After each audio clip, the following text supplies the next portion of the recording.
Et nous lirons à partir du premier verset. C'est une longue lecture.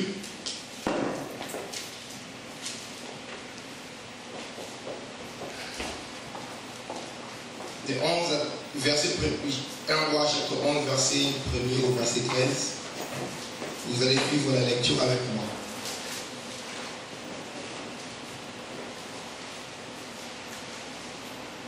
La Bible déclare: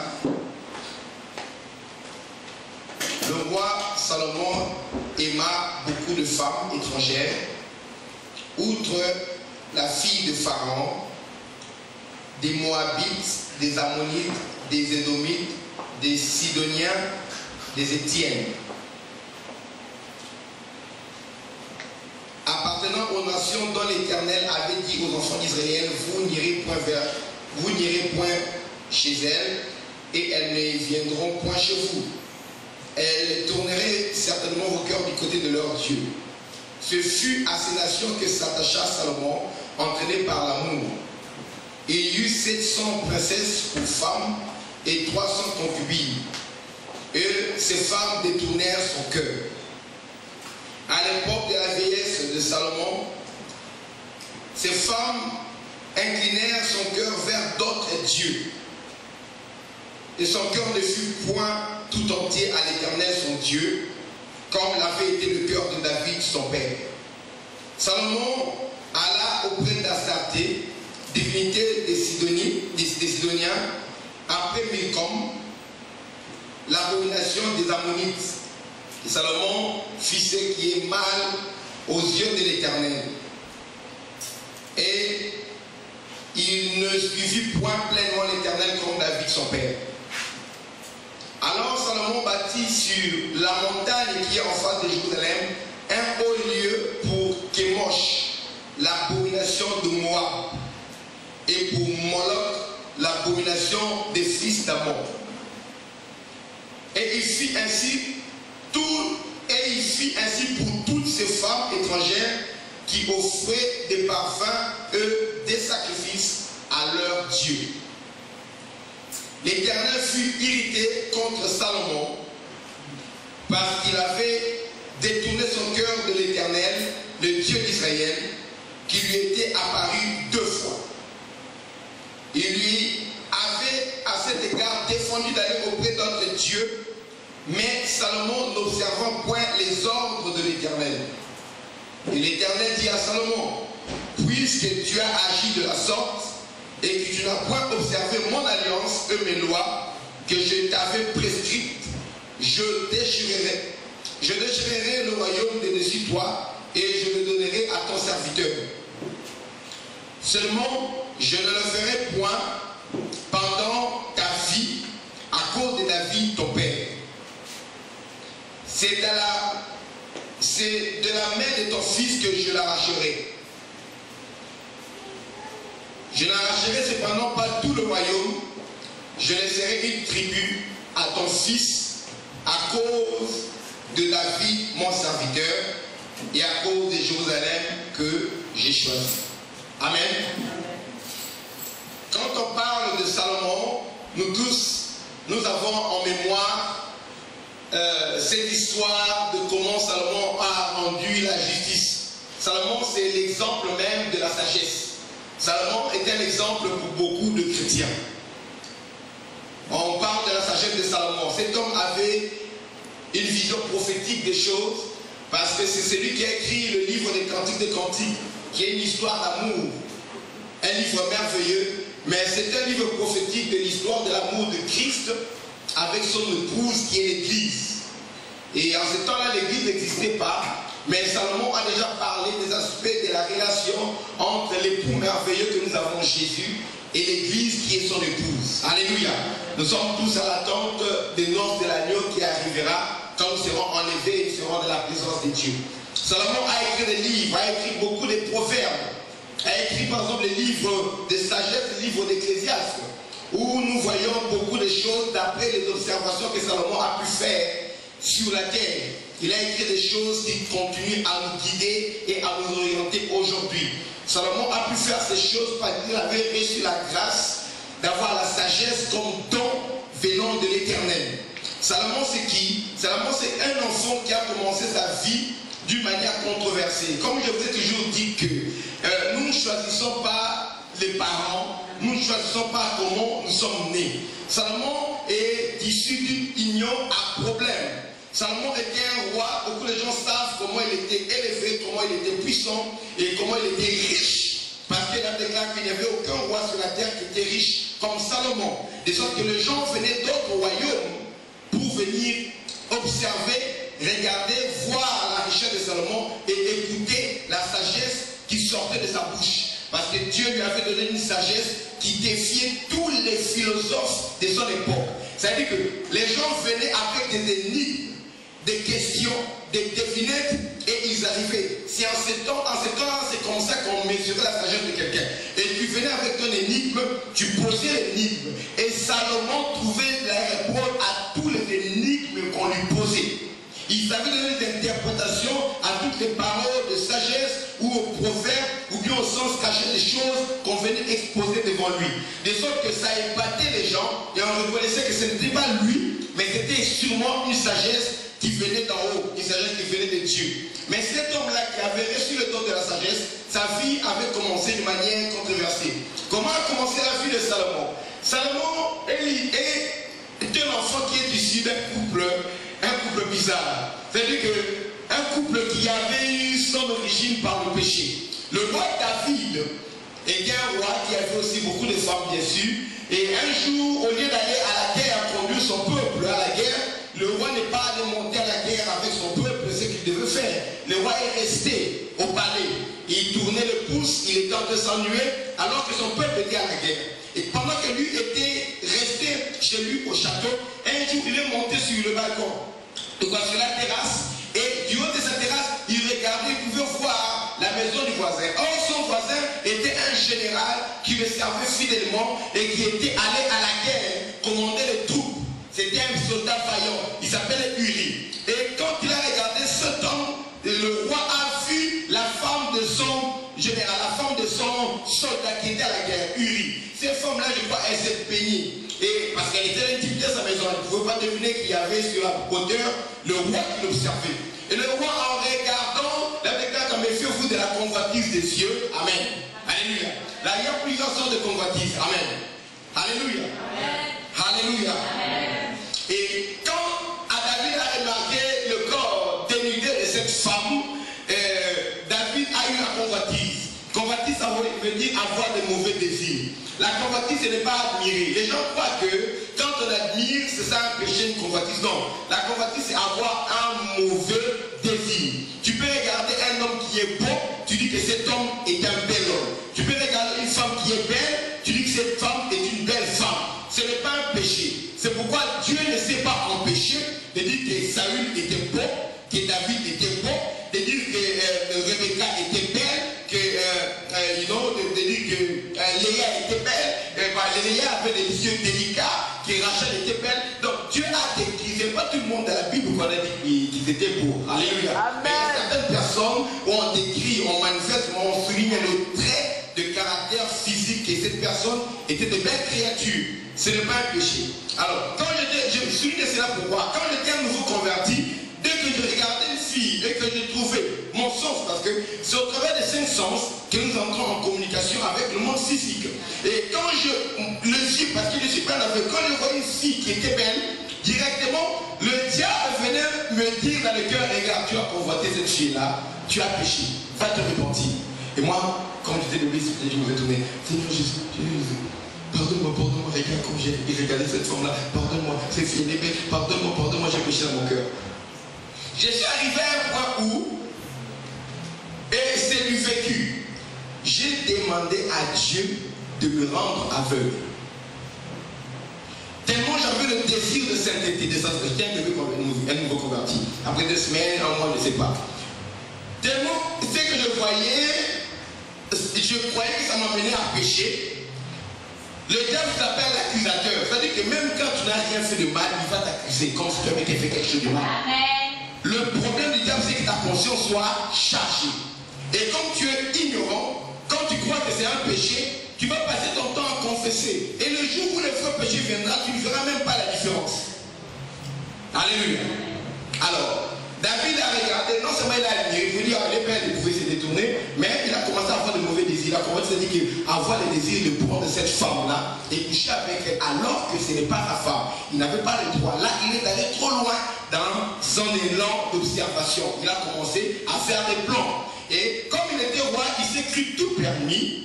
Il a dit, je vais mettre mon plan en exécution. Ce que je conçus dans mon cœur, je vais l'appliquer. Faites attention à ce que tu mets sous tes yeux.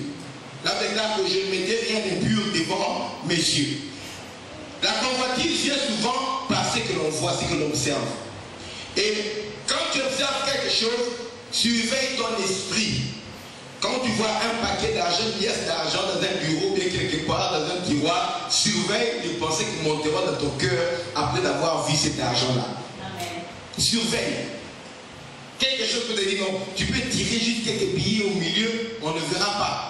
On ne saura pas, de toute façon on ne saura pas que c'est toi. Ou bien tu peux prendre le tout. Faites attention parce que tu vois.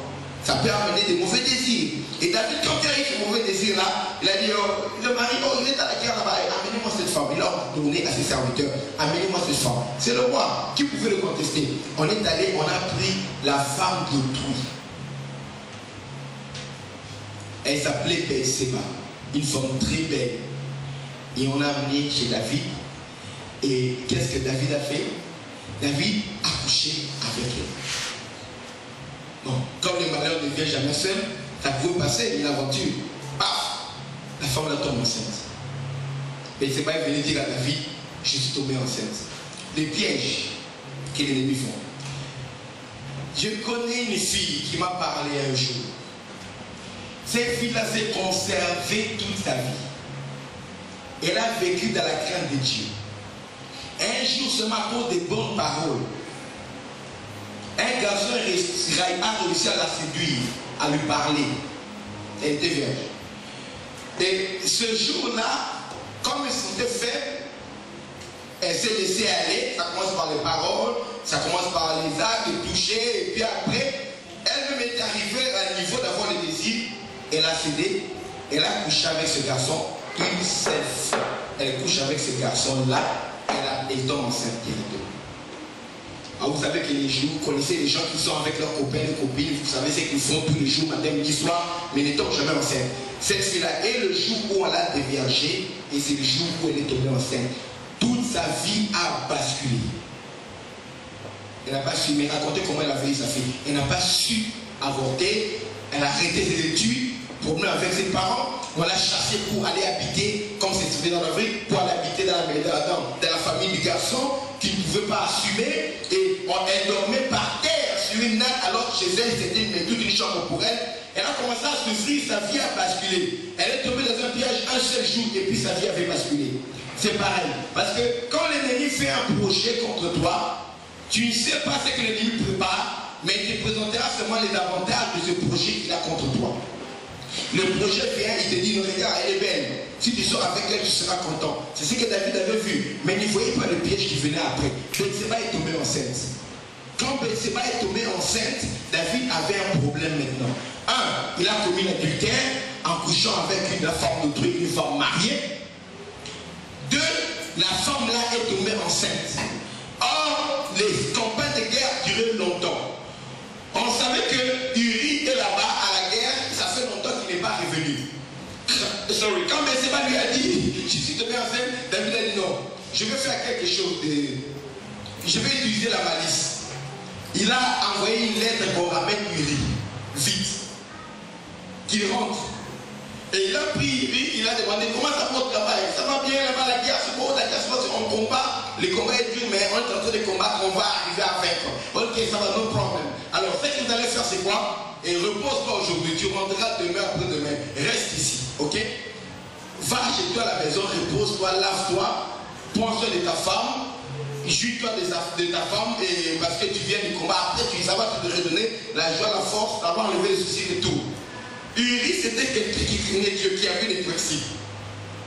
Comme c'était un commandant qui a laissé ses soldats au champ de bataille, lui il est allé, il avait bien, au lieu de monter sur le lit et d'aller coucher avec sa femme parce qu'ils sont mariés, Uri a dit, moi je ne vais pas être ici en train de prendre du plaisir, parce pendant que mes hommes sont en train de mourir dans les champs de bataille, que l'Éternel me garde de faire cela.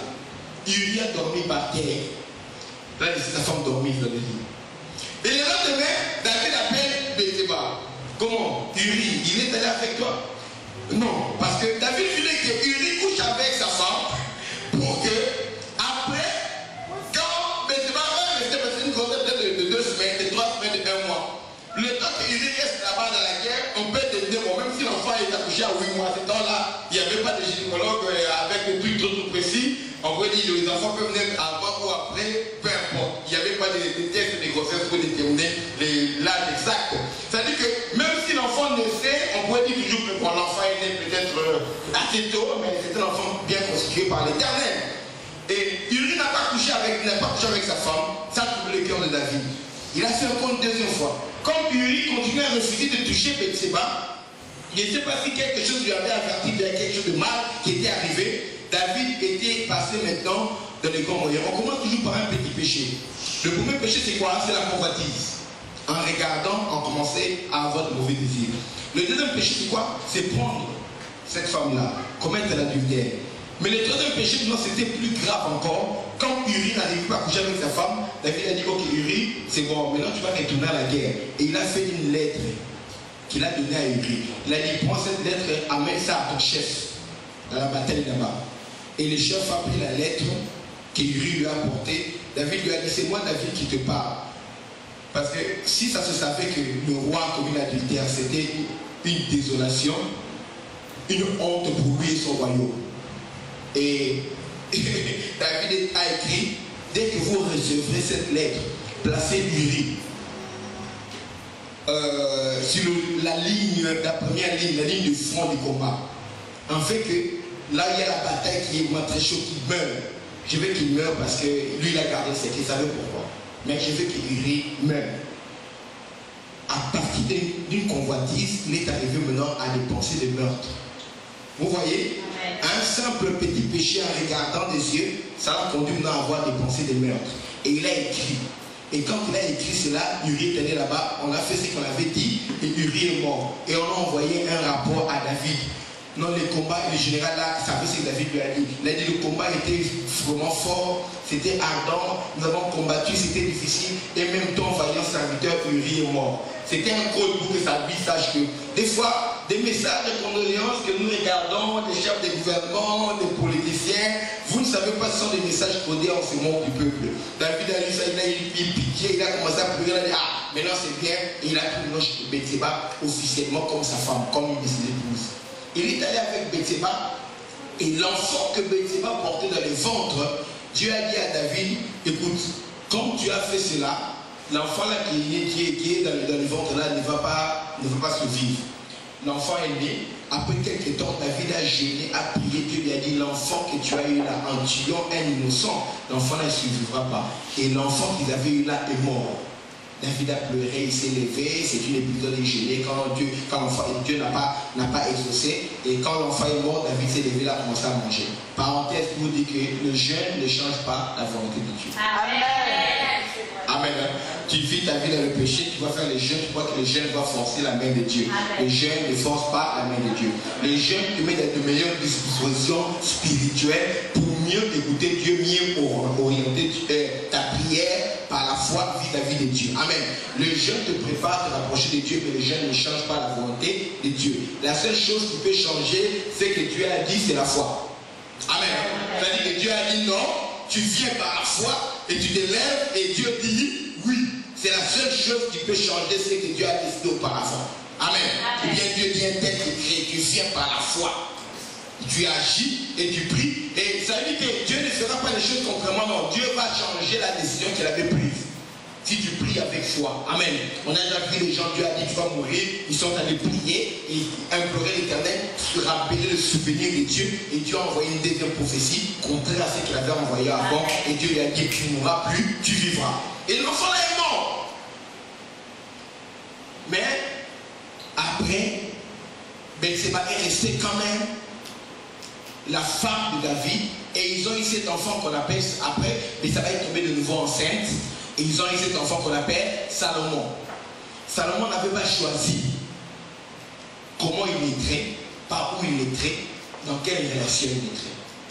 Mais quand David devait mourir, chose étrange, de tous les enfants que David avait eus, c'est Salomon que l'Éternel a choisi pour être roi à la place de David.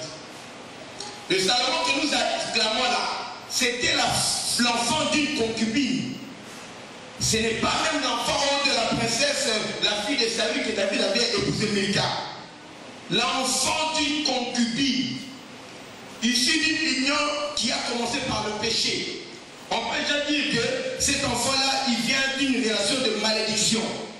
Et l'aîné, comme ils ont commencé les relations avec un esprit de mort, en tuant Uri, la mort est venue réclamer le sang.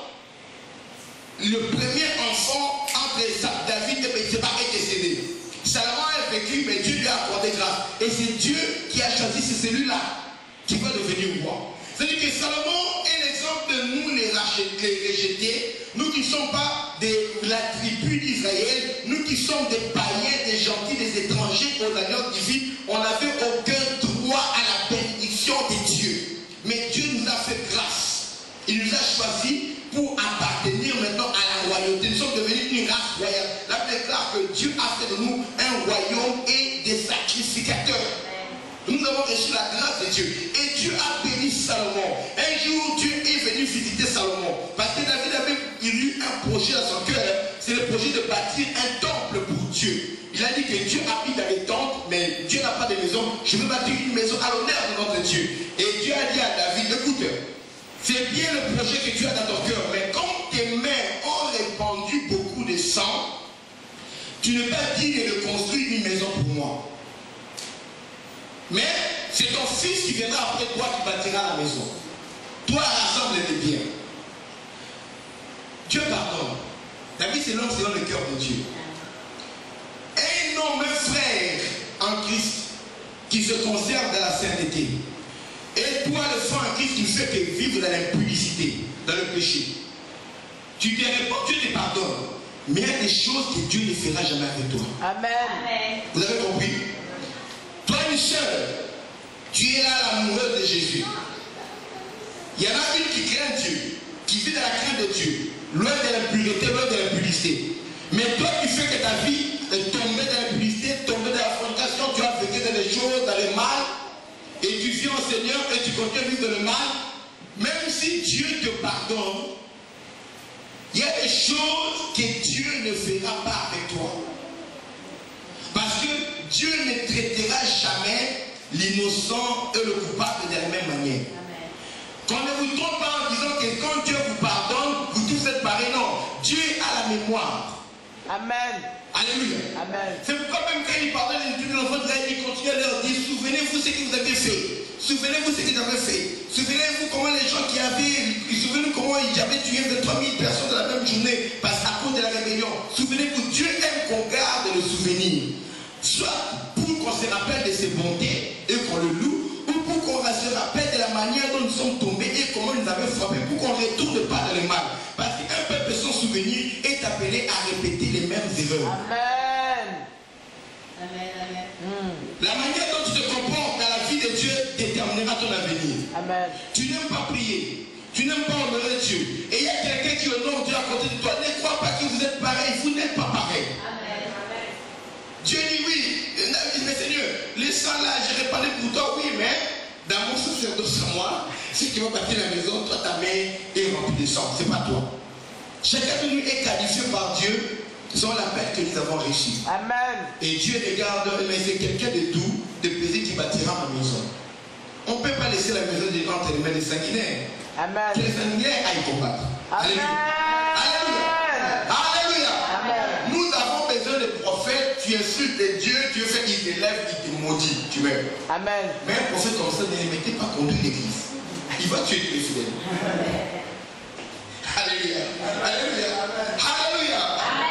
Alléluia.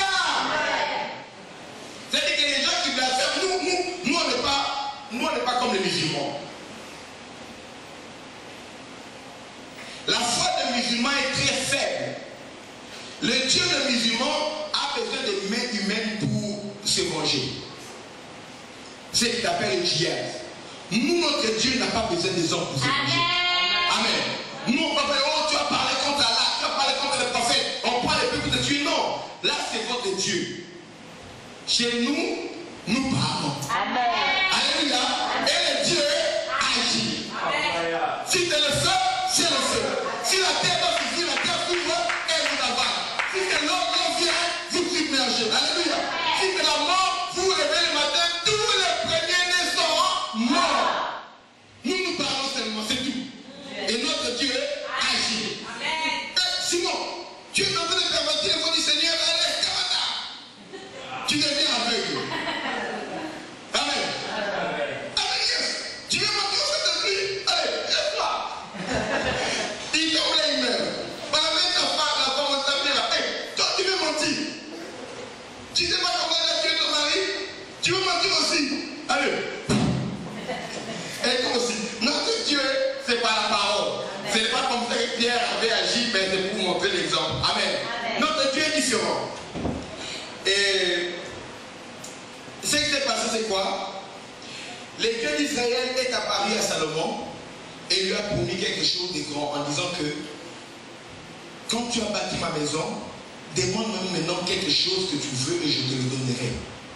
Écoutez, Salomon a regardé tout ce dont il avait besoin, la force, la richesse, parce que c'est un jeune roi.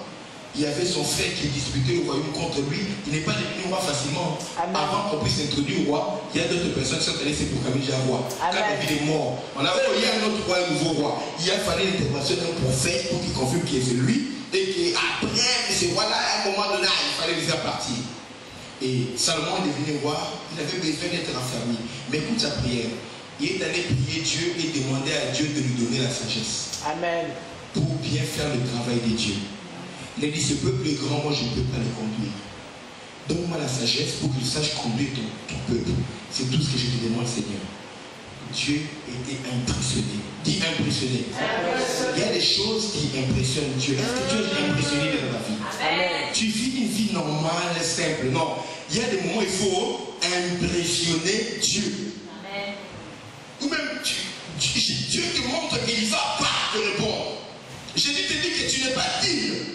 Mais tu donnes une réponse. Même Jésus regarde, non. Même en Israël, je n'ai pas trouvé une si grande foi. Et il dit cela de quoi? Des païens. Il n'y a que deux personnes à qui Jésus a loué la foi. Toutes ces personnes étaient des païens. Le centenier romain et la femme cananéenne syro-phénicienne. Que Jésus avait traité de chiens. En disant que non, les chiens ne sont pas dits de manger le pain des enfants. Il n'est pas bon de prendre le pain des enfants de donner aux chiens. La femme a dit, hey, Seigneur, je suis une chienne, c'est pas grave. Mais sache que les chiens mangent les miettes qui tombent de la table de leur maître. Amen. Oui, c'est Israël qui est le pays béni. C'est eux les enfants. C'est eux qui ont besoin d'avoir le pain. Mais les miettes qui tombent, leurs miettes feront ma richesse. J'ai besoin de miettes. La femme, Jésus a regardé. J'ai donné une réponse négative à cette femme. Imagine-toi, tu fais un jeûne de prière. Dieu vient te dire que je ne t'exaucerai pas. Parce que ce que je prévu là, c'est pour quelqu'un d'autre. Beaucoup d'entre vous, vous allez dire non, le Seigneur a déjà parlé, je m'arrête. Mais cette femme-là ne s'est pas arrêtée aux paroles de Jésus. Parce qu'il y a des miracles qui sont arrivés, parce que les gens ont refusé d'écouter les exhortations des gens qui les décourageaient. Amen. On appelait Bartimée, mais qu'est-ce qui s'est passé? Les gens disaient à Bartimée, tais-toi. Mais quand je lui ai dit, viens, Bartimée est venu. Mais là, c'était Jésus lui-même qui a dit, tu n'es pas digne d'avoir la bénédiction. Mais la femme là ne s'est pas arrêtée. Elle a cru.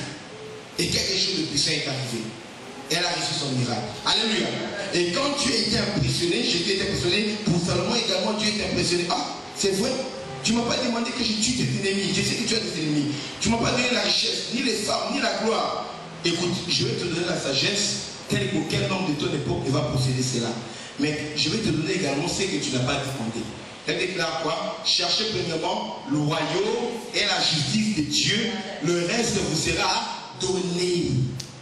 Quand tu cours derrière l'argent, les biens, tu laisses le royaume de Dieu, tu n'attraperas pas tout ce que tu veux là. Amen. Mais si tu trouves le royaume de Dieu, tu poursuis le royaume, là déclare que le reste te sera donné par-dessus tout. Amen. Dieu lui a donné la sagesse.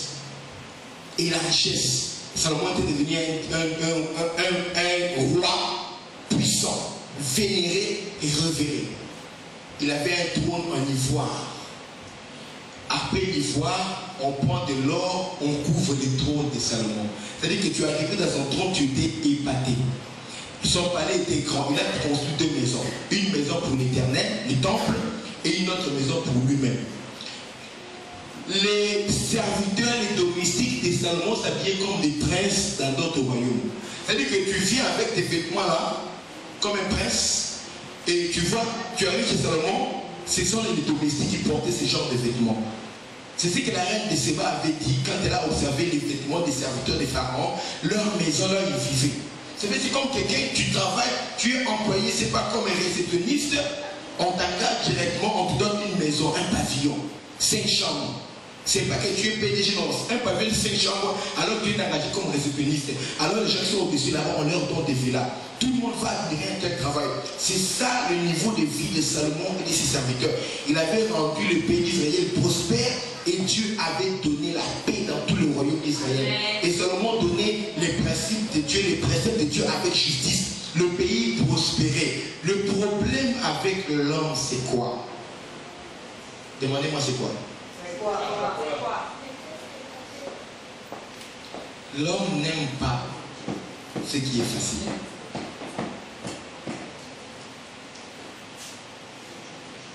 L'homme ne conserve pas ce qui est acquis avec facilité. C'est ça le problème de l'homme. Vous avez compris? Retenez cela. Chaque fois que Dieu a essayé de mettre quelqu'un dans une position élevée, l'homme ne reste pas à cette position. Amen. Ça s'est toujours vérifié. Dieu a créé le jardin d'Éden. Il a tout créé. Après avoir tout créé, il crée l'homme. Il place l'homme dans un paradis. Où est-ce que nous sommes aujourd'hui? Nous vivons en enfer sur la terre. Amen. Là, c'est le premier Adam. Pour le deuxième Adam, Dieu a dit, je ne vais pas faire la même chose. Le deuxième Adam était déjà roi avant de venir. Et Dieu ne le met pas dans un paradis, pas au-dessus du trône. Dieu l'envoie à la poubelle. Il est né à la ferme. Quand on vous dit la crèche, c'est la ferme, ça sent mauvais. Imaginez la ferme d'aujourd'hui, comment ça sent mauvais, et la ferme de l'Antiquité. Il est né dans la ferme, il n'avait même pas de maison. Et il avait pour père un charpentier, un menuisier. Il a commencé dans la bassesse. Et où est-ce qu'il a fini? Dans la gloire, assis à la droite de Dieu. Quand on donne l'homme ce qui est dans la gloire, l'homme se retrouve par terre. Quand on donne à l'homme ce qui est par terre, l'homme on le prend de la terre, il se retrouve au sommet. Amen. Alléluia. Alléluia. C'est ça le problème. Vous savez, David, où est-ce que Dieu l'a ramassé? Dans la brousse. Amen. Où est-ce qu'elle a fini? Sur le trône. Mais Salomon est né dans le palais. Il est né comme un prince. Et sans avoir rien fait, on lui promet tout. Il veut construire la maison, on trouve qu'on a réservé de l'or, des diamants, des pierres précieuses, stockées pour lui. Toi, tout ce que tu sauras faire, c'est bâtir une maison. Comme il était né dans la gloire, c'est fini. Salomon a commencé à vivre dans cette opulence, à vivre dans cette gloire et à vivre dans la paix, parce que Dieu avait promis qu'il y aura toujours un descendant dans le trône de David. Parce que Dieu avait prévu que le Christ naîtra au travers de David. Et dans cette gloire, Salomon a oublié d'où est-ce que cette gloire venait. Amen. Dieu avait donné des principes à Salomon, comme il nous a donné des principes à nous. Qu'est-ce qu'il avait dit? J'ai dit à Abraham, il a dit ça à Isaac, et Isaac a dit ça à son fils Jacob. Et Jacob a appliqué cela. Vous ne devez pas prendre les femmes des contrées ici, de ce pays-ci. Parce que ces femmes-là ont des malédictions générationnelles. Dis malédiction générationnelle. Malédiction générationnelle. Dis malédiction générationnelle. Malédiction générationnelle. C'est-à-dire que ces gens-là ont des malédictions des générations. C'est-à-dire que leurs ancêtres ont adoré les idoles et Dieu punit l'iniquité sur la 3e et jusqu'à la 4e génération. Et comme ces gens continuent dans le péché, ça veut dire qu'au lieu que ça s'arrête, ça continue à se renouveler. Ça veut dire que les démons de leurs arrière-grands-parents continuent à vivre de leur vie. Il y avait des dieux qu'on a cités, qui Salomon adorait, des dieux comme Moloch. Cette divinité exigeait qu'on lui sacrifie des enfants vivants. La plupart du temps, chaque famille devait prendre soit le premier-né ou bien un des enfants qui devait brûler par le feu. C'est ce que dit la Bible. Il ouvrait un feu, au lieu de mettre une chèvre ou bien un bouc ou bien, il brûlait les enfants, les vivants. Il les brûlait à l'honneur de Dieu Moloch, soit pour avoir la richesse, soit pour avoir la protection de la guerre, soit pour avoir la récolte abondante. Et tous ces autres dieux-là, là déclare que ces pays-là et leurs habitants commettaient des abominations au nom de leurs dieux. Et quand tu adorais ces dieux-là, en réalité les idoles-là n'étaient rien, mais derrière les idoles se cachent des démons. Et derrière ces idoles-là, c'était des démons. Et vous connaissez, dans le cours que je vous donne le mercredi, Amen, sur le jugement de Dieu étranger, vous connaissez d'où viennent ces esprits-là qui sont répandus dans toute une nation comme étant des divinités. C'est le diable qui se cache derrière toutes ces divinités. Amen. Parce que c'était la seule manière pour lui. Imaginez-vous, on a des anges qui voient Dieu, qui adorent Dieu. L'une des caractéristiques de Dieu, c'est que Dieu mérite l'adoration. Il est le seul qui mérite l'adoration. Dès que tu commences à adorer quelque chose, tu deviens idolâtre. C'est ce qu'elle déclare. Cette chose-là devient ton Dieu. Il y a des gens, leur argent, c'est leur Dieu. Il y en a leur voiture, c'est leur Dieu. Il y en a leur travail, c'est leur Dieu. Il y en a leurs femmes, c'est leur Dieu. Il y en a leurs enfants qui sont leur Dieu. Donc quand tu commences à toi adorer tes enfants, tu mets Dieu en compétition avec tes enfants. Ne t'étonne pas que tu perds de ton enfant un jour, que tu perds de ton mari un jour. Dieu ne donnera sa gloire à personne. L'adoration ne convient qu'à Dieu seul. Amen. Alors, qu'est-ce que le diable pouvait dire aux anges qui ne sont pas des hommes pour que les anges arrivent à le suivre? Le diable a dit, il s'appelle Lucifer d'abord, il a dit, je vais monter sur le trône et devenir Dieu.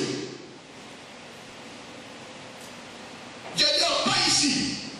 Mais il a réussi à convaincre il a réussi à convaincre les autres esprits, les autres anges qui étaient là, suivez-moi. Qu'est-ce qu'il leur a promis? Il leur a promis la divinité. Il a dit, ce Dieu-là, il est puissant, mais c'est un égoïste. Il est le seul Dieu qui règne. Moi, si vous me suivez, je serai le Dieu au-dessus, mais vous également, vous serez des dieux. C'est-à-dire que vous aurez des peuples et des êtres qui vont commencer à vous adorer. C'est ça le secret de la rébellion qu'il y avait au ciel, selon la révélation que Dieu m'a donnée. Parce que Dieu les anges étaient des subalternes, chez Lucifer aussi, ils avaient parti pour être toujours des subalternes. La différence qu'il a convaincu, c'est qu'il leur a promis la divinité. Et l'une des caractéristiques des atouts de la divinité, c'est quoi? Être adoré. C'est pourquoi quand le diable a quitté, et quand on a créé les êtres là, parce qu'il y avait des êtres qui vivaient sur la terre avant que Dieu avait détruit, ces êtres-là aussi donnaient leur adoration que Lucifer prenait, ils faisaient monter. Entre Genèse 1, verset 1 et Genèse 1, verset 2, il y a beaucoup de milliers d'années qui sont passées là-dedans. Et qu'est-ce qui s'est passé? Parce que les dinosaures que vous voyez là ne sont pas de notre création. L'homme moderne n'a pas cohabité avec les dinosaures. Il faut quand même qu'on explique parce que scientifiquement, nous trouvons les ossements des dinosaures et tout. Ça déclare que la terre était informe et vide et il y avait des ténèbres à la surface des eaux. Donc l'eau là venait d'où? La terre était informe, mais elle était là. Elle venait d'où? Avant que la terre soit là, la terre n'existait pas. Quand Dieu a créé, au commencement, Dieu créa les cieux de la terre. Là, c'est la première création. Quand il dit la terre était informe et vide, il y avait déjà quelque chose qui s'est passé pour que la terre devienne informe et vide. Et on n'a pas parlé là où Dieu a créé les anges. C'est au début là, quand Dieu a créé le ciel, la terre là, c'est à ce moment-là qu'il a créé le ciel, qu'il a créé le royaume des cieux, qu'il a créé les armées des cieux, qu'il a créé les anges, et puis il a créé la terre. Il avait mis des êtres qui étaient là sur la terre, et ces êtres-là, ce n'étaient pas des hommes tels que moi et toi, tels que nous sommes ici. Il a créé des créatures qui vivaient sur la terre à ce moment-là. Et quand il y a eu cataclysme, on avait dit que malheur à vous à la terre et à vous qui êtes là,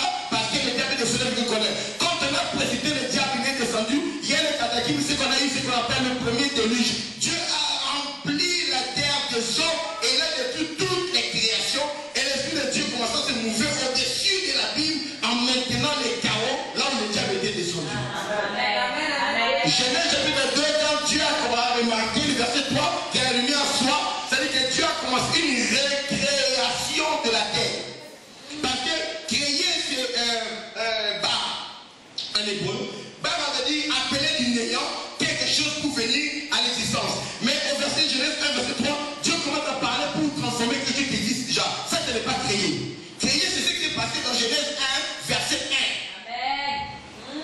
Bereket, Elohim, bar. Au commencement, celui qui est puissant, Père de majesté, créa. C'est-à-dire qu'il appela du néant quelque chose pour venir à l'existence. Alléluia. Alléluia. Alors, quand le diable avait convaincu les hommes de le suivre, il les a répandus partout pour qu'ils deviennent des divinités. Pour qu'il y ait des êtres qui commencent à les adorer. Il y a plusieurs dieux dans le monde, mais ces dieux-là sont des démons. Il n'y a qu'un seul Dieu créateur qui existe. Les autres dieux sont des démons à qui le diable a donné le pouvoir de régner sur les territoires. C'est comme les autorités, les principautés, les dominations, les esprits méchants dans les lieux célestes. Ils sont hiérarchisés parce que le diable, comme on dit, c'est le singe de Dieu. Il imite tout ce qu'il a vu Dieu faire dans le royaume. Il y a des anges, il y a des chérubins, il y a des séraphins, il y a des anges, des archanges, comme il a vu que c'était hiérarchisé au ciel. Lui aussi, il a hiérarchisé l'ordre de ses démons. Vous comprenez? Et ces divinités-là sont savoir les gens qui commençaient à adorer. C'est pourquoi dans tous les peuples de la terre, comment ça se fait que l'homme est le seul mammifère qui a le sens de la religion? L'homme est le seul mammifère qui a le sens du spirituel. Tu ne verras jamais des singes se réunir pour prier.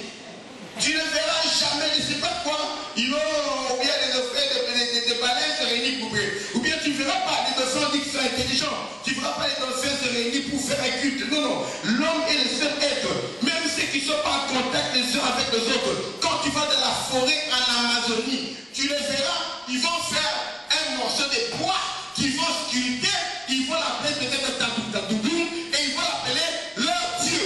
Tu les verras aller vers la mer, le fleuve de l'Amazonie, en train d'adorer le Dieu du fleuve. Alléluia. Quand tu vas chez les pygmées, dans la forêt équatoriale, à côté du village où il est né ma mère, tu vas aller là-bas, tu verras des êtres qui sont dans cette forêt dense, qui ne sont pas en contact avec les autres personnes, mais qui vont adorer les esprits de la forêt, qui vont adorer les animaux puissants, comme les gorilles ou bien le lion, et ils vont les appeler leur Dieu.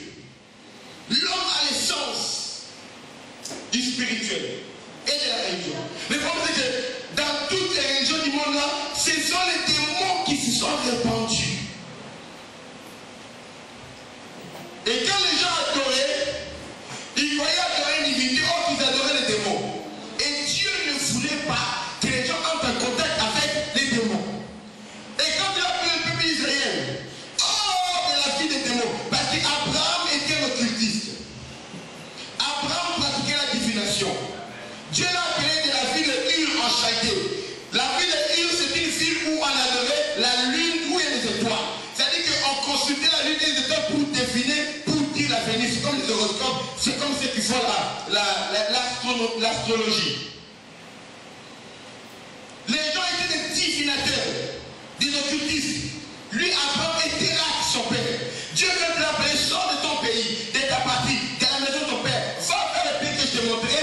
Dieu l'a séparé de cette fille d'idolâtrie pour se révéler à lui, pour qu'avec Abraham, c'est-à-dire que toutes les familles de la terre seront bénies en toi et en ta postérité. C'est-à-dire que la famille de la terre apprendra le culte du vrai Dieu au travers de toi, Abraham. Allez, vas-y. Abraham est allé avec la révélation du vrai Dieu. Bien que partout les gens, ils avaient connu Dieu, mais ils avaient oublié Dieu. Là, ayant connu Dieu, mais ils n'ont pas glorifié comme Dieu. Ils ont adoré les créatures au lieu d'adorer le Créateur. Les créatures là, ce n'est pas seulement les êtres, le fleuve, le lion, mais ils ont adoré les créatures qui sont les démons, qui sont les anges déchus, qui ont été les créatures de Dieu. Ce verset des aliments ne s'arrête pas seulement sur les créatures de la nature que les hommes adorent. Même les esprits qui sont derrière la nature là, c'est ça. Bien aimé, il y a des gens qui adorent de la forêt, ils font des manifestations. Ne croyez pas que les choses spirituelles, c'est pas ce qu'il y a à l'église. Hein. Les fétichiens font des choses. Amen, c'est vrai. Amen. Les fétichiens font des choses. Mais toute manifestation spirituelle n'est pas de Dieu. Alléluia. Il y a Dieu qui est le tout-puissant, le grand esprit. Il y a aussi d'autres esprits. Les démons sont des esprits. Simon le magicien, il faisait des prodiges qui faisaient peur à tous les habitants de la contrée où il était. Et on a dit que celui-ci, c'est la puissance de Dieu, c'est qui s'appelle la grande. Donc on peut appeler que Simon le magicien avait la puissance de Dieu, la grande puissance de Dieu. Jusqu'à ce qu'arrive Paul. Quand Paul est venu, il a fait tellement de miracles que la grande puissance de Dieu de Simon le magicien est devenue toute petite. On a oublié. Alléluia. Quand Dieu vient, on voit la différence entre Dieu et le diable. Et alors, qu'on ne vous montre pas, hier je suis africain, je suis noir. Regardez-moi. Vous voyez ma peau? Ok. Je ne veux pas être dans la bêtise de dire que nos ancêtres africains étaient les meilleurs, c'était les Égyptiens, ils ont construit les buissons. Et on nous a arraché notre Dieu, nos dieux, tout à Osiris, mais nous adorons les dieux de blanc. Eh, j'ai essayé avec les dieux de mes ancêtres, ça ne marche pas. J'ai essayé avec Jésus, je vois les résultats. Qui est abandonné Jésus pour aller sur le Dieu de ma fête. Vous blaguez quoi? Si les dieux de vos ancêtres sont puissants, amenez-les, mettez-les au défi avec le nom de Jésus. Amen. C'est tout. Amen. Amen. Et on suivra votre Dieu. C'est tout. Amen. Oh, Africain, oui. Montrez-nous ce que votre Dieu peut faire. Et tout le monde va suivre. Même les blancs, même les chinois vont suivre. Ah, parce que vous savez que les dieux que nous prions là, Jésus là, ce n'est pas les dieux des blancs, c'est un sémite. Jésus, le plus proche de Jésus, ce sont les Arabes. Amen. Les Mohamed, les Moussafas. Tous les religieux du monde sont bien. Les sémites, c'est le peuple le plus spirituel de la terre. Amen. Les descendants d'Abraham. Alléluia. Alléluia. Alléluia. Les sémites, là, ce sont Ismaël, c'est un fils d'Abraham qui a donné naissance aux Arabes. Et puis, les Juifs là, c'est les fils d'Abraham, des papas Isaac. Et tous les temps que les grandes religions monothéistes du monde viennent de Jésus parce que c'est leur ancêtre. Amen. Amen. Les judaïsmes, ça vient d'Abraham. Le christianisme, Jésus était descendant d'Abraham. Amen. L'islam là, Ismaël était descendant d'Abraham. Amen. Alors, quand ils sont venus prêcher les francs, ou les sectes, ils ont trouvé les sectes avec des idoles. Ils ont trouvé les francs avec des idoles. Ils avaient d'autres divinités. Quand ils sont venus prêcher les Romains, les Italiens, vous connaissez la divinité des Italiens, des milliards. Vous connaissez qui composait l'Olympe. Quand ils sont venus prêcher les Grecs, les Blancs, les Grecs là, ils avaient leur Dieu. Les Grecs ne priaient pas Jésus. Alléluia. Alors, comme les Grecs, même les Blancs ont cru à Jésus-Christ de Nazareth. Comme ne complique pas, il n'y a pas de racisme dans la foi. Alléluia. Ça marche pour toi, c'est bien. Ça marche pour moi, c'est bien. S'il y a conflit, amène ton Dieu, j'amènerai mon Dieu. C'est tout. Le Dieu qui répondait par le sang, c'est lui le véritable Dieu. Amen. Un point. Un trait. Un point, un trait. C'est là l'accent de mon peuple. Un point, un trait. Un trait c'est petit. Un trait quand ça vient, ça marche. Ok? Alors, ce que Dieu voulait éviter, c'était que je vais vous faire éviter aujourd'hui. Quand tu vas courtiser, dîner avec le diable, tu crois que tu partiras comme ça les mains vides? Hein? Tu partiras les mains vides? Tu partiras avec quelque chose du diable, n'est-ce pas? Alors, si tous les autres dieux là, c'était en réalité des démons qui étaient derrière ces divinités. Ok? C'est la promesse que Lucifer a faite, ils sont retrouvés. Mais vous ne pensez pas que quand tu vas les adorer, tu partiras avec quelque chose de, n'est-ce pas?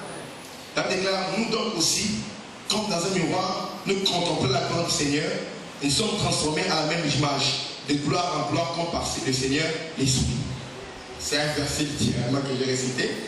Alors, ça dit que quand nous contemplons la gloire du Seigneur dans l'adoration, quand nous passons devant lui, nous sommes transformés à la même image, nous sommes transformés à l'image du Seigneur et nous allons de gloire en gloire comme par l'Esprit du Seigneur. C'est ce que ce verset veut dire. Quand tu commences, tu es et tu ressembles à ce que tu adores. Amen. Quand nous adorons Dieu, spirituellement, nous sommes transformés pour lui ressembler. Quand tu voues un culte à un esprit, à un démon, à une divinité, tu commences à être transformé aussi et à ressembler à cette divinité-là. Amen. Celui qui s'attache au Seigneur est avec lui un même esprit. Et de même aussi, celui qui s'attache au démon est avec eux un même esprit. Comme les autres peuples s'étaient donné commerce avec ces démons, ils adoraient ces démons, ils avaient la possession démoniaque et la vie, les malédictions des démons étaient dans leur vie. Ce n'était pas par haine ou par racisme que Dieu avait interdit aux enfants d'Israël d'épouser les autres peuples. Mais en ces temps-là, ils n'avaient pas encore l'onction de la délivrance comme nous avons aujourd'hui au nom de Jésus. C'est-à-dire que quand un démon entre dans ta vie, on ne pouvait pas venir chasser les démons au nom de Jésus. Parce que les diables n'avaient pas encore été vaincus à la croix, le sacrifice n'avait pas encore été offert. Pour éviter que les enfants d'Israël reçoivent des démons, soit ils reçoivent des démons dans leur vie, qu'est-ce que le Seigneur a dit? Il interdit que ces gens-là entrent en contact avec eux. Parce que l'un des moyens les plus faciles pour ramasser les démons, pour que les démons passent d'une personne à une autre personne, c'est au travers du rapport sexuel. Là, on déclare que l'homme quittera son père, sa mère et s'attachera à sa femme, les deux deviendront une seule chair. Là, on déclare que celui qui s'attache aussi à la prostituée devient une seule chair avec elle. Donc, on n'a pas parlé pas seulement pour le mariage, mais pour la prostituée. C'est-à-dire que quand tu t'attaches aussi à la prostituée, à l'impudicité, quand tu couches avec quelqu'un, tu deviens une seule chair. Quand vous êtes une seule chair, c'est comme deux filles. Tu as la fille de Kinshasa et puis à côté la fille de Brazzaville. Les deux capitales les plus rapprochées du monde. Tu prends la ville de Kinshasa, tu prends à Brazzaville, tu mets un pont entre Kinshasa et Brazzaville. Qu'est-ce qui va se passer? Quelqu'un peut quitter Kinshasa après à pied, traverser et aller à Brazzaville. Quelqu'un peut quitter Brazzaville, traverser et aller à Kinshasa. Ça veut dire que quand toi et la prostituée, vous devenez une seule chair. Imagine-toi qu'est-ce qui est arrivé. Cette prostituée a déjà ramassé les démons. Elle a couché avec un magicien, elle a couché avec un féticheur, elle a couché avec un sorcier, elle a couché avec un marabout et il vient coucher avec toi. C'est-à-dire que tous les démons qu'elle a ramassés là-bas peuvent être transmis à toi au travers de l'impudicité, cet acte sexuel. Et Dieu savait que pour que les démons entrent dans la vie du peuple d'Israël, le peuple de Dieu, le diable va essayer de leur transmettre le démon au travers du sexe. Le meilleur moyen pour qu'ils puissent avoir le sexe légalement et en abondance, c'est quoi? C'est au travers du mariage. C'est pourquoi Dieu leur avait dit, ne vous mariez pas avec les païens, avec les dieux étrangers. Ces gens-là vont vous transmettre leurs démons et ils vous emmèneront vers leur Dieu. Quand l'esprit là entre en toi, l'esprit va t'amener vers le Dieu et la divinité d'où il dépend. Amen. Si le Saint-Esprit vient en toi, l'esprit va t'amener à adorer Dieu. Là, car Dieu est esprit, il faut que ceux qui l'adorent en esprit et en vérité. Alors quand un démon entre en toi, il va t'amener à aller adorer la divinité d'où il dépend. Tous les diables. Obligé. Amen. Et ce que Dieu avait dit, ne vous mariez pas. Mais Salomon a cru qu'il était plus intelligent, plus sage que Dieu. Amen. Parce qu'il est né dans la maison royale, dans le palais. Parce qu'il a reçu la grâce d'avoir la sagesse. Parce que Dieu a mis en lui son esprit. Et Dieu, les gens commencent à le louer. Parce qu'il a bâti un temple au nom de Dieu. Il se croit être au-dessus de la loi de Dieu. Peu importe qui tu es. Peu importe la grandeur de ton ministère. Même si tu as construit une église en fer, personne n'est au-dessus de la loi de Dieu. Même si le pasteur, tu peux faire prospérer ton ministère à cause du principe de marketing. Qui est-ce qui a un ministère plus que celui de nous? Nous avons des ministres par millions. Quand il faut le mariage, c'est les gens 5 000 mariages à une seule journée. Qui est-ce qui a un ministère prospère comme ça? Très bien organisé. Les gens vont encore là, c'est Dieu, non, arrêtez ces histoires-là. Allez chez le ministère, très bien organisé. Allez chez les scientologues. Vous voyez que les scientologues, Tom Cruise, ils prient. On est payé des autres là. Ils sont tous organisés. Mais est-ce que Dieu est là-bas? Est-ce que Dieu est là-bas? Est-ce que Dieu est là-bas? Nous prions dans les dépôts alors que les monistes, c'est pas des temples.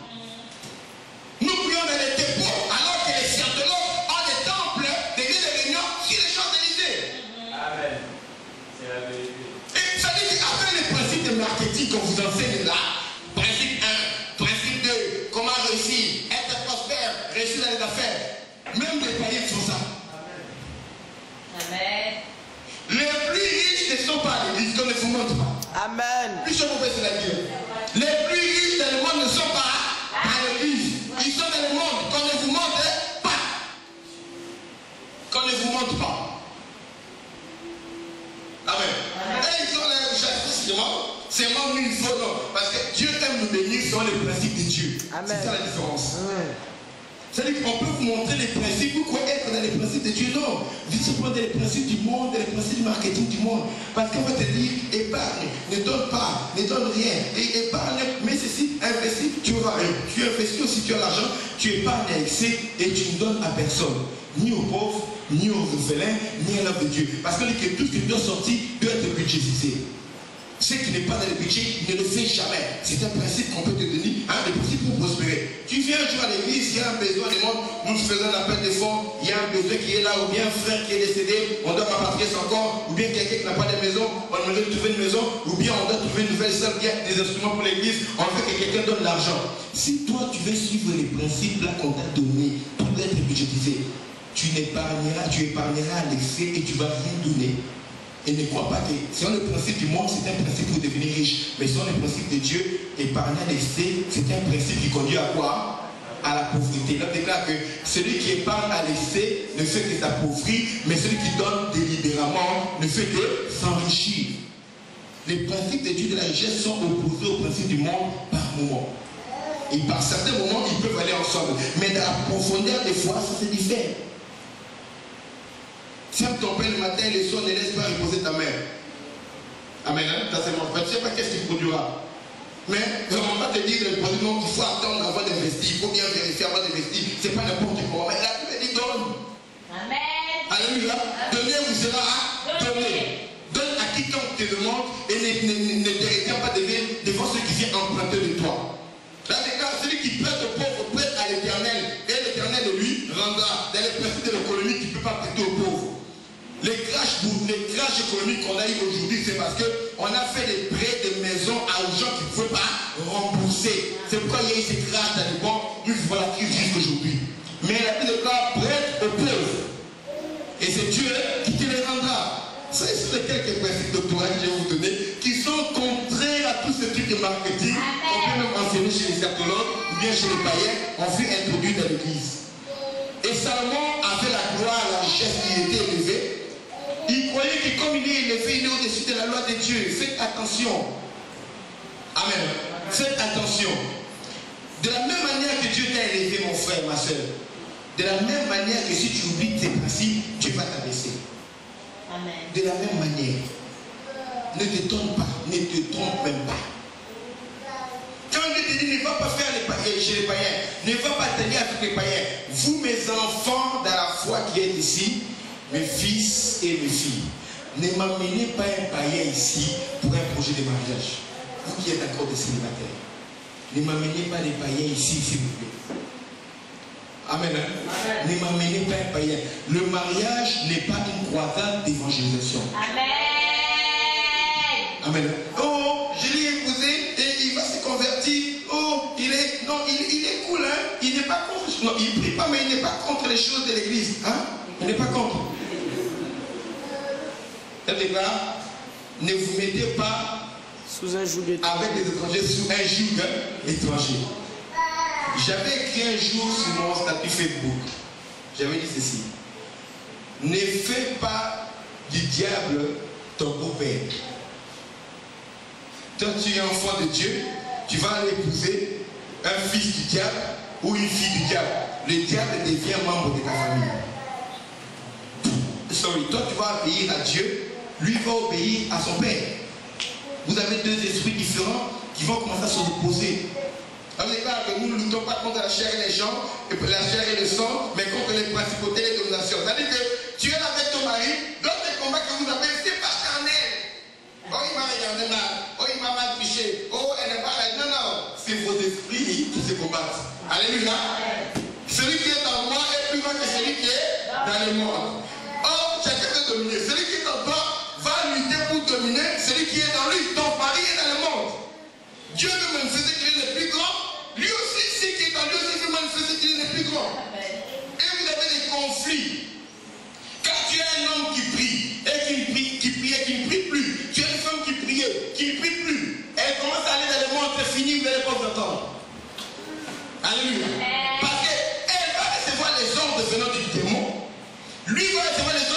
Donc quand il va rentrer, vous ne serez plus dans la symbiose avec le même esprit.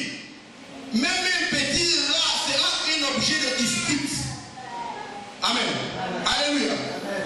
Il fait chaud ou froid, ça devenait un problème pour vous. Et vous disputez, vous chamaillez, vous griffez. Pourquoi à l'origine, quoi, il avait fait chaud, lui disait qu'il fait froid.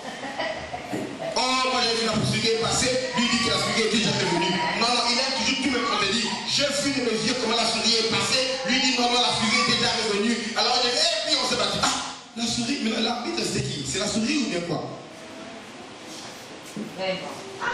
C'est parce que les esprits qui vous gouvernent sont très différents. Amen. Hein? Vous ne pouvez pas. Ne me ramenez pas les païens ici. Vous, si tu me fais ça, tu me forces à faire quelque chose. Oh, c'est moi qui vais bénir le mariage. Tu risques de vivre des aventures quand les devant vous. Et j'ai le droit de faire ce que je veux. Je peux commencer sa délivrance sur place. Au nom de Jésus. Et quand il tombe, il mange écumé là, il tourne par terre. Tu crois qu'après je vais les périodes, je vais marier une femme? Non. Il ramenez revenez les jours. Alléluia. Alléluia. Alléluia. Parce qu'on est de l'arrêter quand même là-bas. Non, tu l'as amené vite devant moi. Alors moi, je vais te montrer qu'on ne blague pas avec un homme spirituel. Alléluia. Et lui sera bien maintenant ramener moi. Là, il va tout le montrer. Il va accepter que Jésus rapidement. Il revient, tout bien. On vérifie. Alléluia. J'apprends les piliers de soldats là, les checker. Amen. Amen.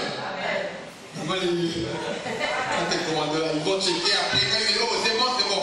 Là, on fait, après, on déclara mari et femme. Et Salomon, c'est ça, il a cru qu'il était au-dessus de Dieu. Il est allé prendre les femmes de toutes les nations.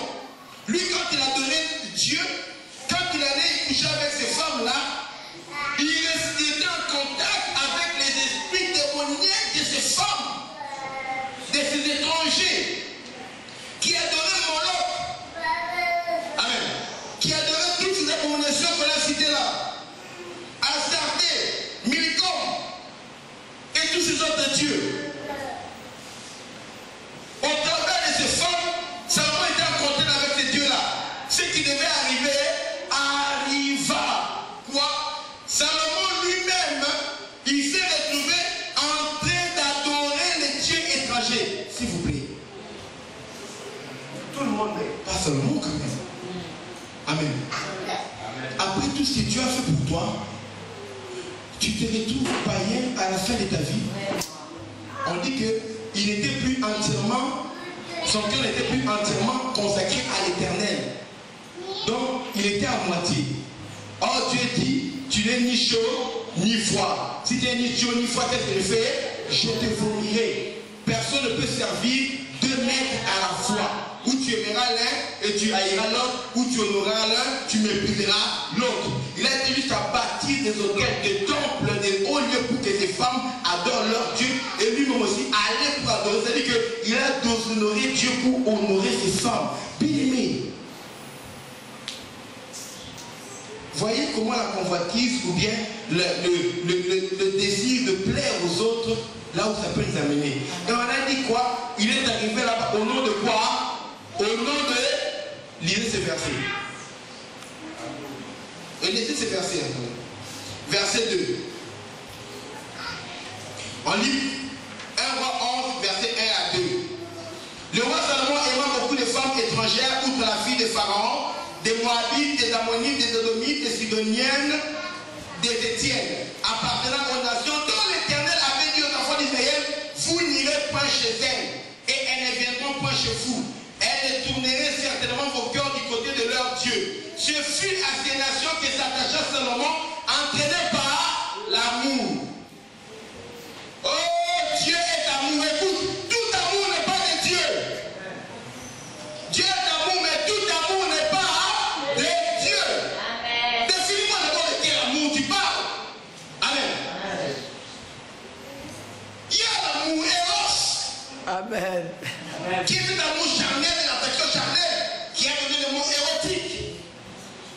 Il y a l'amour filéo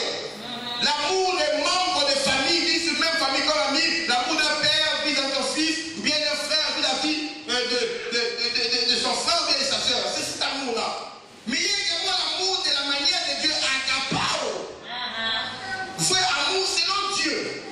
Quand on dit l'amour, là, oh, moi je l'aime, de quel amour il s'agit? Ne dit-on pas que Dieu est amour? Ah! Seulement au nom de l'amour. Et est-ce que vous voyez que c'est l'amour de Dieu qui l'a posé là-bas? Non. L'attraction physique. Je crois que c'était Eros. L'amour érotique. Il est allé. Oh, je l'aime, je l'aime, je l'aime. Il embrasse bien, je l'aime. Ah, tu l'aimes? Ça va. Vas-y. Oh, elle est gentille, elle peut pas bien. Tu veux vendre ta bénédiction à cause d'un plat de poulet à la moelle. Ou bien un plat de crevettes sautant sur son assiette en gigotant sur le... Non, il y a des plats de français. Amen.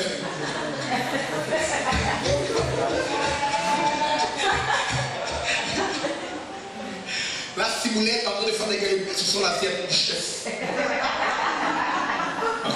C'est pas le plat, c'est la ciboulette, c'est les galipettes, c'est le chef. C'est quoi? Et tu veux prendre ton droit de naître à cause de cela. Et vous devez condamner Esaü. Esaü est bête. Esaü est bête. Il a fallu son droit de naître à cause d'un plat de lentilles. Tu es en train de faire pire. Parce que tu as lu l'histoire d'Esaü, mais ça ne t'a pas enseigné. Tu es en train d'épouser une païenne parce qu'elle fait de la bonne sauce. Tu vends ta bénédiction en tant que fils de Dieu à cause de la sauce.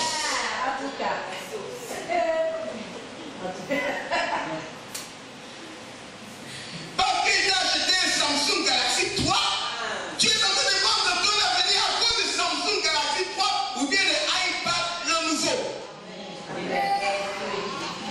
Avec ton salaire, si Dieu te bénit, tu pourrais acheter des centaines de milliers d'iPads. Tu peux même devenir actionnaire à Apple. Alléluia.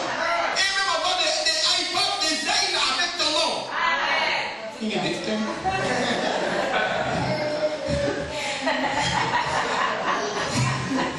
Alléluia. Et je vais vendre mon avenir pour que le docteur Samuel soit là. Amen. Est-ce que vous pouvez imaginer combien de sollicitations que moi je puis avoir? Tu es pasteur, consacré pasteur à l'âge de 21 ans. Amen. Tu prêches bien. Tu es présentable. On a des sollicitations de tout genre. Sollicitations. Tu vois quelqu'un avec l'argent, mais tu vois les démons aussi. Il y a des gens qui viennent avec l'argent, une fois qui vient, mais tu vois les démons. Il y a des démons qui sont visibles à l'œil nu. Amen. On m'invite au restaurant, je mange. Et si tu crois qu'en dehors de ce restaurant, il y a autre chose. Hein? Oh, ma fille, Dieu te... Même si tu as quel âge, là tu deviens ma fille pour que je sache que... Amen. Il ne faut même pas regarder. Amen. Oh, ma fille, Dieu te bénisse. Amen.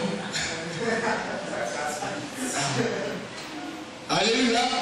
Alléluia. Jusqu'à ce que je vienne prêcher à Paris. Et vous connaissez, j'étais en Belgique là-bas, je suis venu à Paris. Amen. Je vois une soeur en train de chanter. Quand elle était s'asseoir, quand je prêchais, elle disait Amen plus que tout le monde. Alléluia. Je sens quelque chose. Alléluia. Alléluia. Je sens quelque chose. Et quelque chose là. Des enfants joués. Alléluia. Voilà. On est dans le cadre. À l'abri des démons, à l'abri de tout. On est dans le cadre. Nous progressons lentement mais sûrement. En suivant les principes de Dieu. Vous qui n'êtes pas encore mariés, n'allez pas sous un joug étranger. Vous qui êtes mariés, si votre couple s'écarte déjà de l'autorité de Dieu, ramenez-la parce que les esprits auxquels vous allez vous attacher vont vous entraîner vers leur divinité. Tu te rendras compte en train de faire un culte de diable ou même d'élever un hôtel. Tu as créé une circonstance, un endroit, un lieu où les gens viennent pécher sans le savoir. David avait élevé, Salomon avait élevé un hôtel où maintenant ces femmes-là venaient offrir leurs sacrifices à leur Dieu. C'est sûr que comme Moloch exigeait des enfants des sacrifices, ils ont retrouvé que même les enfants de Salomon, des futurs princes, ont été sacrifiés là-bas sur cet hôtel-là. Et le cœur de Salomon a été éloigné. Beaucoup de gens aiment Salomon. Beaucoup de gens louent Salomon. Je vous dis la vérité, moi en tant qu'enfant de Dieu, j'ai mes choix. Je préfère encore Samson que Salomon. La déclare, vaut mieux la fin d'une chose que son commencement. Amen. Les gens se moquent de Samson. Oh, il a ce mais je préfère encore. C'était un homme simple, faible. Il n'était pas très intelligent ou quoi. Mais avec son onction, même à la fin de sa vie, il a réussi à tuer plus d'ennemis d'Israël que pendant qu'il était vivant. Amen. Quand ses cheveux sont repoussés. Mais Salomon, qui avait tout reçu, mais qui s'est retrouvé en train d'adorer les dieux étrangers, en train d'adorer les démons, parlant les choses comme elles sont. Parce qu'il n'a pas marché dans les principes de Dieu. Enfant de Dieu, qu'on ne vous trompe pas. Oh, Dieu, c'est un Dieu qui pardonne. Oh, non, bien aimé. Quand tu fais commerce avec l'ennemi, ça veut dire que quand tu vas aller coucher avec l'ennemi, avec le diable, tu ne te réveilleras pas comme tu es allé là-bas. Tu rentreras avec quelque chose du diable. Quand Dieu te pardonnera, c'est entre toi et Dieu. Mais les démons que tu auras amassés là-bas, ça restera dans ta vie. Le démon ne quitte la vie de quelqu'un que quand on le chasse au nom de Jésus. Tant qu'on ne t'a pas fait la délivrance, tu sais que tu as été vivre dans le péché, on ne t'a pas fait la délivrance. Sache que les démons-là sont encore dans ta vie. Amen. Aucun démon ne part de lui-même. Il faut qu'il y ait une puissance supérieure qui le contraigne à partir. Ça fait 16 ans que je suis pasteur. Près de 20 ans que je suis prédicateur. Ce que je vous dis, c'est ce que j'ai vu de mes propres yeux. En Afrique, en Europe, où je suis pasteur en Afrique, pasteur en Europe et pasteur en Amérique. Dans les 3 continents-là, j'ai vu ça de mes propres yeux. Ne vous trompez pas.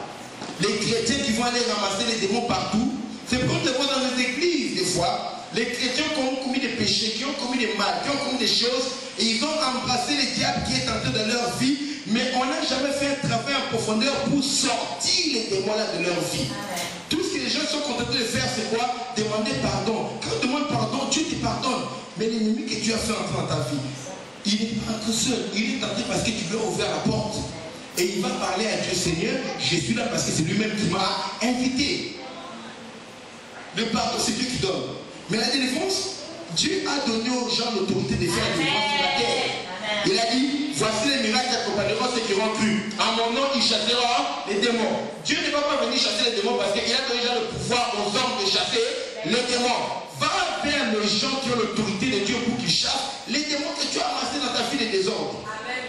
Normalement, quand tu connais déjà Dieu, tu es parmi du mal. Mais il y a des gens qui connaissent Dieu comme Salomon qui finissent en train d'adorer le diable. Tu es épargné. Alors qu'il y a des milliers de gens qui ne connaissent pas Dieu. Toi, on t'a déjà épargné. Tu te retrouves. J'ai observé la vie de quelqu'un. Une personne m'avait dit qu'elle avait commencé à prier depuis qu'elle était jeune. Mais tu regardais cette personne, elle a commencé à prier depuis jeune, mais elle a eu des enfants, chaque enfant avec son papa, des papas différents. Attends. Cette fille-là, on m'avait dit qu'elle avait commencé à prier déjà vers 17 ans, elle commençait à prier. Mais comme elle a vécu la vie, chaque enfant avec son papa et sans être marié. On comprend que quelqu'un qui a eu des enfants comme ça, parce qu'il ne connaissait pas le Seigneur, c'est pas sa faute. C'était une personne ignorante. Mais toi, tu es déjà sœur en Christ. Comment ça peut se faire que tu peux tomber enceinte avec des hommes différents, vivre dans le péché de l'impudicité et continuer à aller à l'église? Tu as eu la grâce de connaître Dieu. Mais la vie là, c'est n'a aucun rapport. Les résultats de ta vie là, ça n'a aucun rapport. Simplement, quelqu'un qui n'a pas vu la gloire de Dieu aille chercher chez les idoles. Mais toi, Dieu t'a tout donné. Qu'est-ce que tu vas aller chercher chez les démons? Amen. Dis à ton frère, qu'est-ce que tu vas aller chercher chez les démons? Dis, Dieu t'a tout donné. Et si tu demandes, il te donnera encore. Qu'est-ce que Dieu t'a allé chercher chez les démons?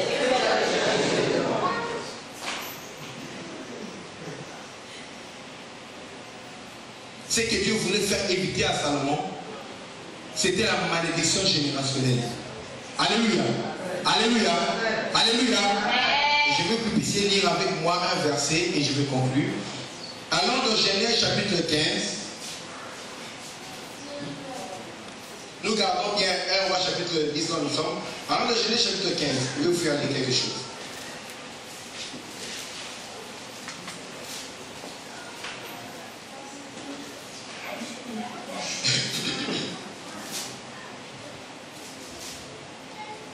Dans 5 minutes, nous terminons.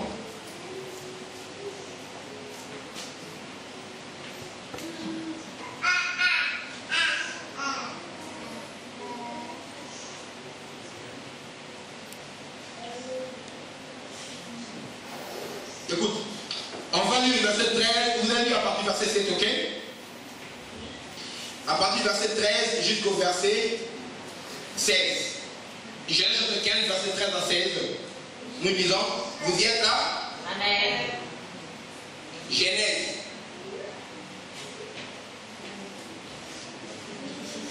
Papi, il faut qu'on rembellit Dakar et Genèse 15. C'est toi qui n'as pas bien entendu. Genèse chapitre 15, à partir du verset 13. Et l'Éternel dit à Abraham, sache que tes descendants seront étrangers dans un pays qui ne sera point à eux. Ils y seront asservis et on les opprimera pendant 400 ans. Amen. Hein? Amen. Mais, écoutez, je jugerai la nation à laquelle ils seront asservis et ils sortiront ensuite avec de grandes richesses. Dieu a dit quoi? Il jugera la nation. Dieu dit, tes enfants, Dieu a promis à Abraham, ce pays appartient à toi et à ta postérité. Amen. Mais le pays-là est habité, suivez-moi bien, c'est un docteur qui vous parle. Ce pays-là est habité, mais Dieu dit, je te donne à toi et à ta postérité. Abraham a Isaac, non? Après Isaac, vous avez vu, ses enfants sont venus. Mais Dieu dit ceci à Abraham. Avant, quand il était en train de lui promettre, avant qu'Adam puisse avoir les enfants, il se plaisera à toi et ta postérité. Mais il y a un problème, c'est quoi? Le seul problème qu'il y a avec ce pays, je vais te donner, je dois chasser les habitants de ce pays.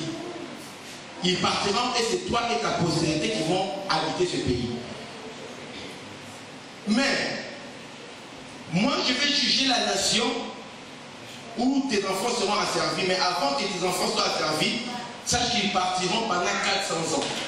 Demandez, dites-moi 400 ans. 400 ans. Pourquoi 400 ans? Dieu dit, je te donne ce pays, mais tes enfants vont être esclaves quelque part. Ce n'est pas dans ce pays-là qu'ils seront esclaves, mais je les enverrai esclaves dans un autre pays. Vous avez été envoyés esclaves où? En Égypte. Et Dieu a déterminé le temps. Combien de temps? 400 ans. Il a dit, après, je jugerai la nation où ils seront asservis.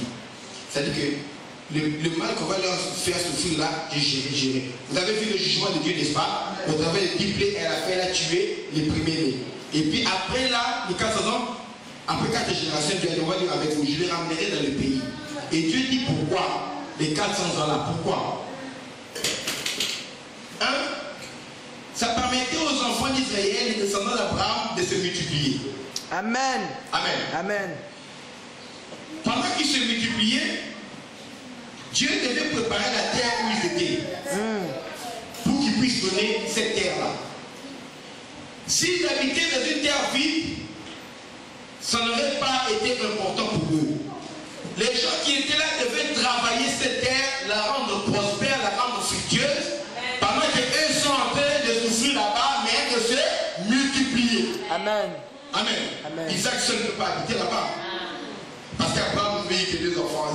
S'il avait d'abord Ismaël, après Isaac, les autres enfants les a eu après. Il faut que ton peuple se multiplie pendant que Dieu prépare la terre. Mais les gens qui sont en train de travailler, l'ouvrier mérite son salaire. Et ce pays-là, c'est à ces gens-là. Comme ces gens-là sont en train de travailler et que c'est leur pays, ils méritent de jouir du bien de leur pays. Donc Dieu, avec ses promesses, il va se retrouver avec un peuple qui s'est multiplié, mais sans un pays à leur donner, parce que Dieu est juste. Amen. Et là, travaillent leur pays, et ils ont fructifié le pays. Dieu allait avoir une promesse qu'il a faite aux gens, parce qu'en Égypte, les enfants se sont multipliés, mais Dieu allait se retrouver avec un peuple sans un pays où leur donner. Amen. Et Dieu a fait le calcul. Combien de temps ça prendrait? Amen. Les 400 ans-là ne dépendaient pas des enfants d'Israël. Amen. Ça dépendait des enfants qui étaient là sur la terre promise. Amen. Des Cananéens, des Amoréens, des Étiens, des Jébusiens. Alléluia. Amen. Pourquoi? Amen. Ces gens-là commettaient des abominations et des péchés devant l'Éternel. Ils tuaient leurs enfants, ils offraient leurs enfants dans le feu. Les péchés qu'ils devaient commettre, il y a une loi spirituelle qui dit que quand vous faites du mal sur une terre, sur un pays, la terre là va vous vomir.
Amen.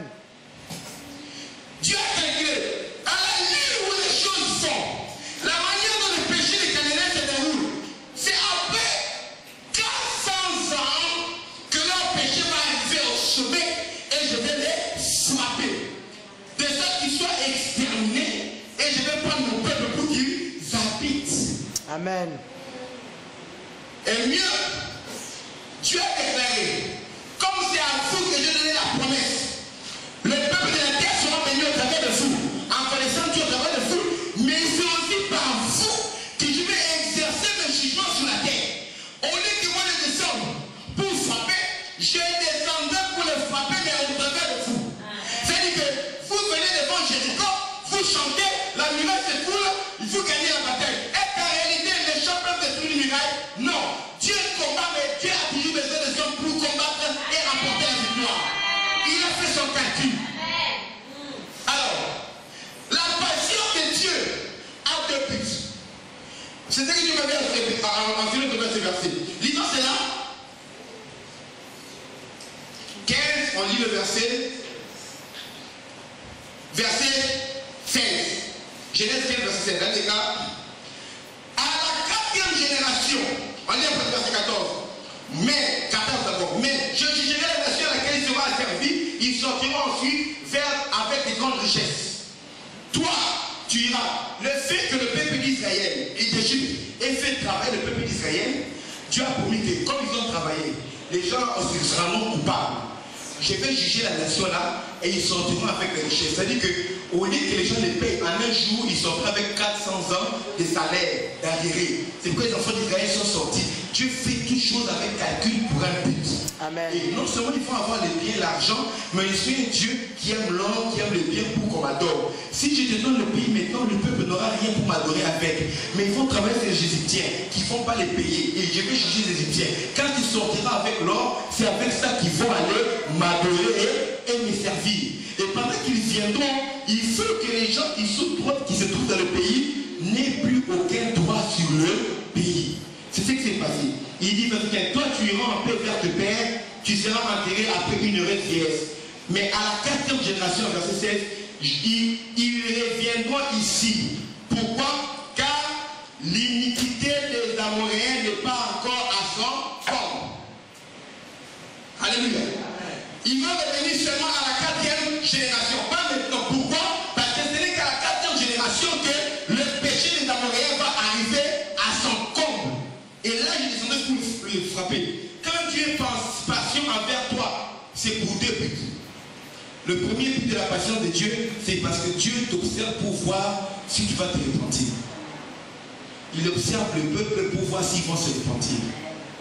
Et si le peuple ne se répand pas, deuxième but de la passion de Dieu, comme tu continues dans le péché, Dieu va attendre que tu cumules assez de péchés, assez de fautes, assez de frappes, de preuves, pour que quand Dieu viendra te frapper, te punir, que personne n'ait à redire. Qu'on ne dise pas que Dieu est injuste. Il y a des gens qui peuvent dire, oh lui il est juste, pourquoi lui il est mort? Dieu laisse les gens commettre les péchés là, qu'ils arrivent à leur comble. Entre temps, ils continuent à te parler. Ils t'exhortent, on te prêche, on t'enseigne. Tu ne veux pas te repentir. Ils te laissent cumuler le péché. Et il y a un jour, quand Dieu voit que c'est bon, il vient te frapper. Tu n'auras plus à rien dire. C'est pourquoi, même quand Sodome et Gomorrhe ont péché, quand Dieu était descendu, Dieu parlait avec Abraham quand ils allaient faire pour détruire Sodome et Gomorrhe. Dieu était là avec les deux anges. Il peut laisser les deux anges partir. Dieu expliquait Sodome et Gomorrhe. Il a dit quoi? Les cris contre Sodome et Gomorrhe sont montés jusqu'à moi. C'est pourquoi je suis moi-même descendu pour voir s'il en est ainsi. S'il est ainsi, il n'en est pas, je vais le parler. Mais s'il est ainsi, je vais détruire ce pays. Leur cri de leur péché est arrivé jusqu'à moi. Alors Dieu attendait que le péché des Amoréens arrive jusqu'à leur comble pour que Dieu maintenant descende et les frappe.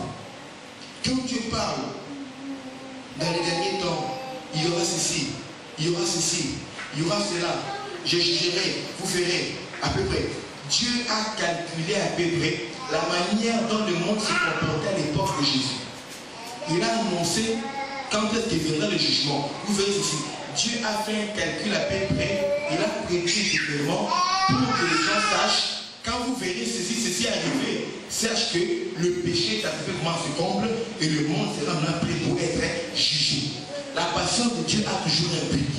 Parce que dans la révélation de l'Apocalypse, quand on a ouvert l'un des sceaux, l'ange Jean a vu un endroit où on avait réservé les âmes de ceux qu'on avait tués, décapités à cause du nom de Jésus. Et les âmes là qui étaient tuées à cause du nom de Jésus-Christ réclamaient, dit Seigneur, jusqu'à quand tarderas-tu pour nous venger? On les a tués à cause de ton nom. Venge notre sang sur les habitants de la terre. Dieu a dit quoi? Attendez. Le nombre de vos frères qui doivent être mis à mort contre vous n'est pas encore arrivé à son comble. Dieu attend encore un autre nombre de martyrs qu'on va continuer à tuer. Jusqu'à ce que Dieu verra maintenant que c'est assez. Le nombre est à terre, c'est alors qu'il va agir. Donc chaque fois que Dieu est patient, sachez que c'est parce qu'il veut faire quelque chose. Soit c'est pour que les gens se répandent, soit c'est parce qu'il veut exercer ses jugements. Et Dieu avait compris ça. Il a dit, la malédiction générationnelle des Amoréens, de ce peuple-là, c'est la malédiction que tout le peuple ici est en train de transporter. Ils sont maudits de génération en génération. Il y a des gens que vous voyez maintenant qui sont maudits, un tremblement de terre ou bien quelque chose de là. Peut-être que ce n'est pas à cause d'eux. Les générations avant eux ont péché et ils ont cumulé le mal de sorte que Dieu a frappé et un malheur est arrivé. Et Dieu, en disant au peuple d'Israël, ne vous mariez pas avec ces gens-là parce que Dieu savait que ces gens-là vivent sous la malédiction générationnelle. Donc ce n'est pas seulement eux, mais les gens qui sont au-dessus d'eux ont commis tellement de péchés.